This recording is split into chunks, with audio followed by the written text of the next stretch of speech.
Hello friends, my name is Katie from Eternal Flame, and today I thought I'd share with you something a little bit different.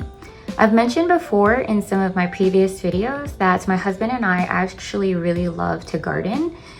So I live in New York City and it's about mid-April, and so it's a little later than I'd like it to be. I usually like to start my seeds a little earlier, but because everything happening with school and work and things, I'm just starting now. So I thought that today, or at least I thought that this year, I'd take the opportunity to share my garden with you all. I've noticed in my own search that there's not many videos out there about gardens in New York City, and it's probably because there's not really a lot of space, but there actually are a lot of houses with like backyards too in the suburbs, such as myself, and I thought I'd share it with you all. I wish I did a little bit more planning this year, but I've been a little bit busy. And so this is the first step. If you're interested in seeing how I like to start my seeds with just a few seeds, some potting soil, and a couple of trays, please stick around. Thanks everyone. All right, so of course, let's just go over the materials that I have today lined up. I try to keep it simple. My husband picked up this seed starting potting mix. Usually when I pick it out myself, I can be a little bit picky. So I guess for today, this is totally fine. I'm really appreciative. I like to use seed starting soil because it's a lot finer, and I'm just used to using it. This is what I've always used from the start. I'm gonna set this aside, so I'm gonna show you guys first. This is really cute. Actually, this is great for the season. It says hairspray. I think it's a Ray Dunn, just like a watering can. Little spray here. I actually bought it, always wanted one, and I saw this at like TJ Maxx one day and picked it up. It's ceramic and this part is plastic, but it has like a nice mister, which is great for like my cacti as well as succulents. So I also soaked some seeds overnight. I typically like to separate them, but this year I got a little lazy and threw them all together, figuring that I know how to differentiate the different seeds. So I'll probably go over what each seed is before I put them into the trays. I also have one of my, I think these are the weird Memory Keepers tweezers, just because it's extra. I use my Cricut ones for planning. So I'm gonna set this aside. And then last but not least, I have a kit that I purchased off of Amazon. I will try to link this in the description box down below, just in case you guys are interested in this for yourselves. I had a hard time finding these when I first started, because I actually started by purchasing like plants that were already started and then reusing those pots. And then as I started growing more vegetables, I expanded to these seed starting trays. What I like about these is that they come in a set. So I bought a set of 10, and they come in different parts. They're really easy to assemble, so I wanted to share it with y'all. In addition to the trays and the lids that I will put together for you here, I also have these labels. So I have a Sharpie pen somewhere, but I pre-labeled some of them, but that's what I like to use, the fine tip Sharpies that I use for my planners and things as well, to write on these. They're like hard plastics. And then this set this year that I purchased comes with these really nifty little tools to help dig it out, which I think is going to be extra helpful. And then there's holes on the bottom of these trays. Okay, so I'm gonna set all of that aside and just really quickly assemble these. I haven't tried them out, so hopefully it is as quick as I say it is. So there's 3 different components. There's a bottom tray. In the past, I've purchased a dark green one, so I thought I'd switch it up this year with black. What I love about these is that they're reusable, so if you keep them in good shape, which I don't always do, you can reuse them year to year. All right, so I have these 2 here, and you put these in here, so easy, and put a seed and some soil into all of these and a seed into each. And then there's 2 lids. So what I love, I'm sorry, there's like fur everywhere from my dog. All right, so these go right on top, and these are vent holes. It helps to keep the moisture in and keep them nice and warm. I like to set these in the sun, and you can control, I guess, the humidity based on, oh, so sorry, I did that off camera. I'll do this one on camera.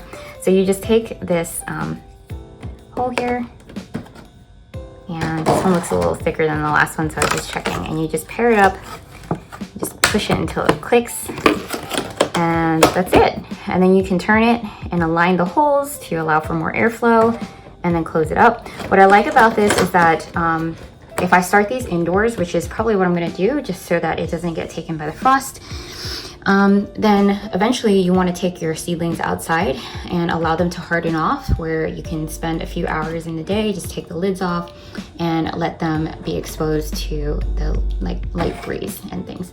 So this is my favorite. This is what I found that works for me. If you all have any suggestions, please feel free to share that with me.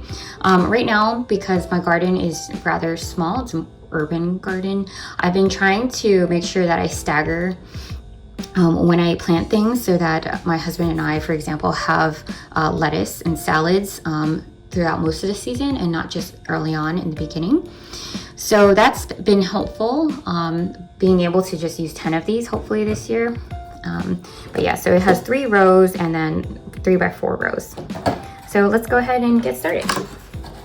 Set these aside, and I'm just gonna open up this potting mix. It actually comes perforated. And I'm just gonna, full disclaimer, put it out there, it's gonna get messy, but that's okay. That's part of what I love about gardening. It's the one time that I think it's okay to get my hands a little dirty, is when I'm planting my own food. So I actually don't even have a scoop, so it's just going to be my hands today. And as you can see, like the potting mix is a lot finer. It's really fluffy. It's got a lot of great things in there that I don't know too much about. I just trust that the experts took care of it for me. Maybe one day, hopefully, if I can expand and buy a farm like my husband and I have always wanted, then we'll have to find a different way to do this, because we won't be able to, I don't know. When we were in Maryland, we actually had like a composting bin and a mound, really cut our own grass and things, and we used the grass clippings and the leaves after it composted down to fill our garden beds. But now that we're in New York, we're kind of cautious about it.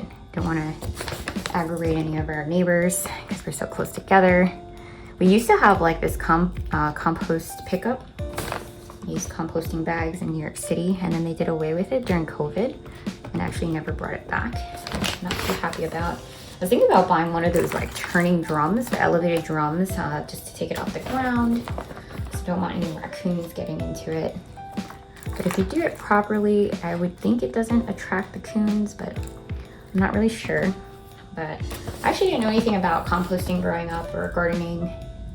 My grandmother was always had like a green thumb, and so she was great not only with vegetables and flowers, she also had fruit trees growing up, but I guess I never got put to work as a kid.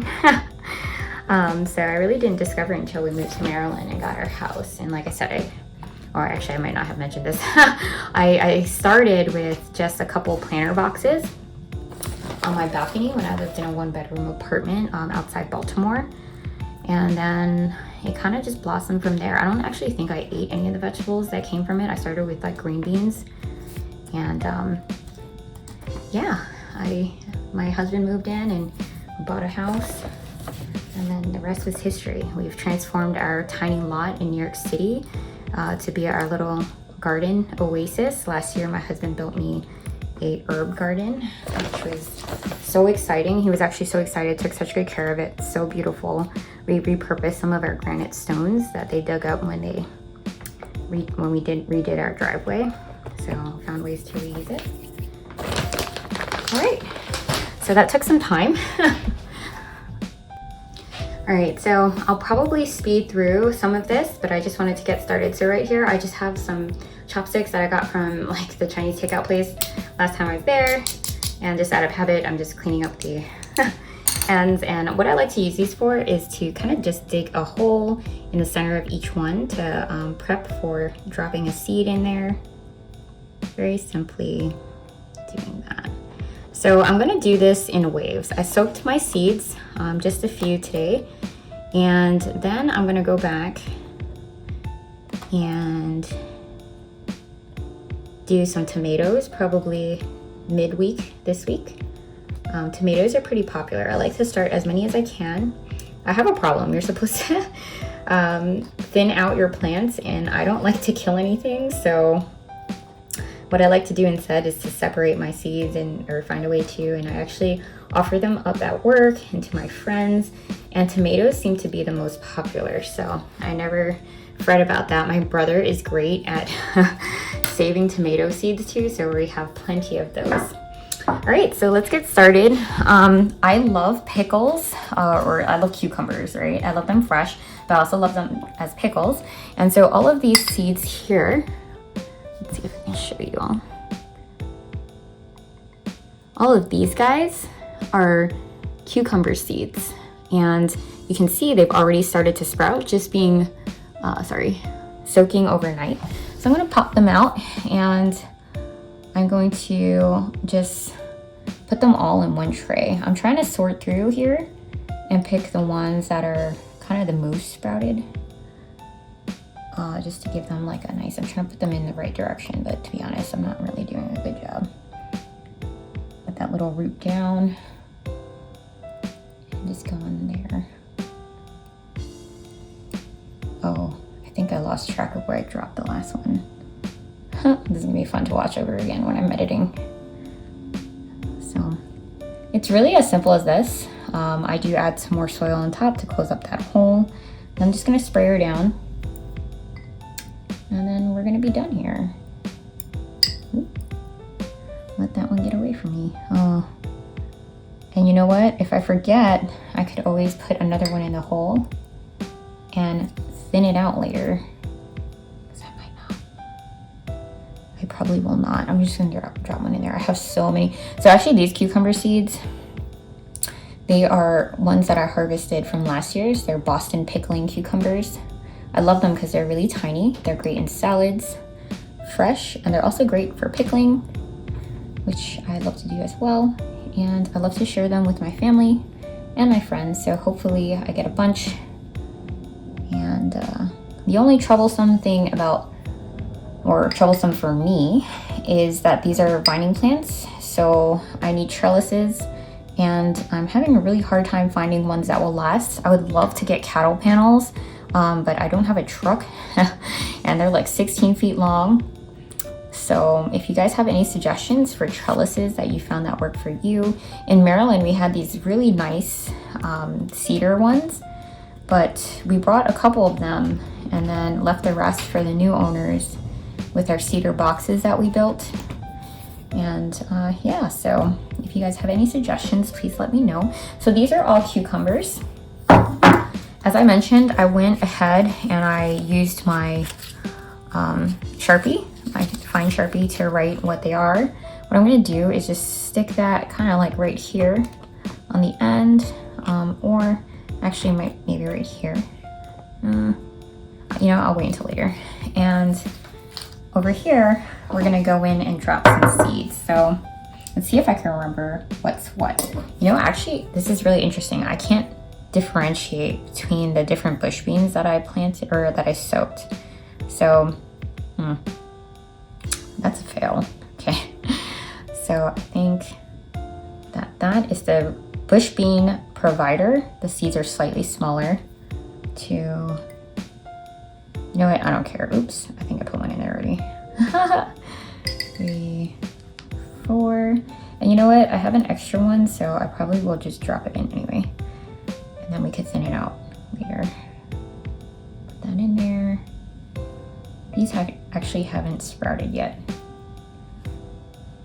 And then one more. It's really interesting because they were black, so I was like, oh, it'll be so easy. So then these little guys here are okras. I actually tried them, I think 2 years ago, and failed. So best of luck, little okra, little black balls. And then lastly here, I'm gonna throw 2 in one because I have an extra. And then lastly, I'll show you, I have these guys here, which are zucchinis. So I actually don't even know which one's which. So I'm gonna pretend that I do. Okay, so these are the providers. They were smaller. These were the contenders. And then this was the okra. All right, so I'm gonna cover these guys up. If I need to add more soil, I can always do that, which I think I will. And then I'm just gonna spritz them down and then put them in the sun and then check them every day. And they should grow so quick, faster than I even know. So let's see. I'm gonna add a little bit more dirt.